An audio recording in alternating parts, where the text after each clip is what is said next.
یا ایھا الذین آمنوا اتقوا اللہ حق تقاتہ ولا تموتن الا وانتم مسلمون۔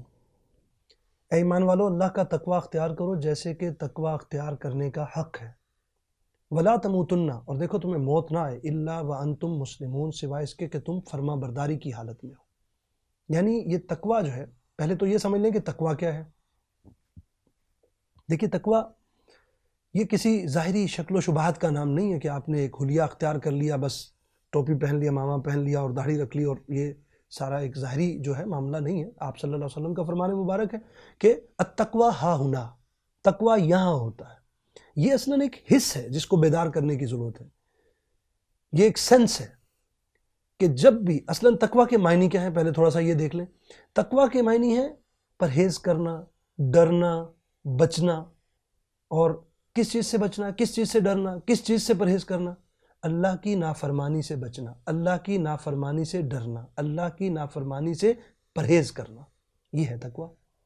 اور یہ کہاں تک مطلوب ہے؟ دیکھیے اس حوالے سے ایک مثال جو ہے وہ بھی ذہن میں آئی کہ حضرت عمر فاروق رضی اللہ تعالیٰ عنہ، ایک صحابی ہیں حضرت ابی بن کعب رضی اللہ تعالیٰ عنہ، ان سے پوچھا کہ یہ تقوی کیا ہے، اس پہ کچھ روشنی ڈالیے۔ میں اس کا مفہوم بتا رہا ہوں آپ کے سامنے۔ تو حضرت ابی بن کعب رضی اللہ تعالیٰ عنہ نے تقوی کی مثال دی، گویا کہ جیسے کوئی کسی جنگل سے گزر رہا ہو کوئی شخص، اندھیری رات ہو اور وہ بڑا خطرناک جنگل ہو، ہر طرف جھاڑیاں بھی ہیں، کہیں کوئی کھائی بھی ہو سکتی ہے، خطرناک کوئی سانپ بچھو بھی ہو سکتے ہیں، اس طرح کے خطرناک جنگل سے گزر رہا ہے جو شخص، اس میں سے گزرنے والے کا جو طرز عمل ہے، جو اس کا طریقہ ہے، وہ کس طرح گزر رہا ہوگا، ہر شخص محسوس کر سکتا ہے۔ بہت کانشیس، جسے کہتے ہیں پھونک پھونک کر قدم رکھنا، اس کی سب حصیں جاگ رہی ہوتی ہوں گی، وہ ذرا سی سرسراہٹ پر بھی کان دھرے گا، فوراً کانشیس ہو جائے گا، اس کی آنکھیں جو پھٹی ہوئی ہوں گی اور دیکھ رہا ہوگا دور تک اندھیرے میں بھی، اور بڑا پھونک پھونک کر قدم رکھ رہا ہوگا۔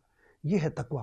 یعنی یہ دنیا وہ جنگل ہے جس میں شیطان نے جو ہے وہ ہمیں مرغوبات نفس جو ہے وہ ہمارے دائیں بائیں، ہمیں جو اللہ کی نافرمانی کی طرف لے کر جانے والی چیزیں ہیں، جو ہماری عاقبت کو برباد کرنے والی چیزیں ہیں، وہ ہمارے دشمن نے ہمارے ارد گرد پھیلا رکھی ہیں۔ اب ہمیں ان چیزوں سے بچ بچ کر، پھونک پھونک کر قدم رکھنا ہے، بڑا کانشیسلی چلنا ہے، ذرا سی سرسراہٹ پر بھی جو ہے وہ ہماری یہ حس بیدار ہو جائے۔ یہ ہے تقوی۔ یہ حس کیا ہے؟ تقوی، کہ اللہ کی نافرمانی کا کوئی کام ذرا سا بھی جو ہماری زندگی میں کہیں سے کہنے کہ اس کی در اندازی ہونے کا خطرہ ہو، اس پر ہمیں کانشیس ہو جانا چاہیے، ہمیں محتاط ہو جانا چاہیے، اور اپنی روش جو ہے اس کو درست کر لینا۔ یہ تقوی ہے۔ یہ مطلوب کس درجے میں ہے؟ یہ اگلی بات ہے۔ یا ایھا الذین آمنوا اتقوا اللہ، اے ایمان والو اللہ کا تقوی اختیار کرو۔ کتنا؟ حق تقاتہ، جتنا کہ اس کا تقوی اختیار کرنے کا، اس کی نافرمانی سے بچنے کا جو حق بنتا ہے۔ اللہ کی شان بہت بلند و برتر ہے، یقیناً اس کی نافرمانی سے بچنے کا جو حق ہے وہ کون ادا کر پائے گا؟ جب یہ آیت اتری تو صحابہ کرام جو ہے وہ لرز اٹھے کہ اللہ کے رسول صلی اللہ علیہ وسلم، اللہ کے حق کے مطابق تقوی بھلا کون جو ہے وہ اختیار کر سکتا ہے؟ تو یہ تو اللہ تعالیٰ نے فضل فرمایا، سورہ تغابن میں فرمایا کہ فاتقوا اللہ ما استطعتم، کہ اللہ کا تقوی اختیار کرو جس قدر تم سے ہو سکے، مقدور بھر تقوی اختیار کرو۔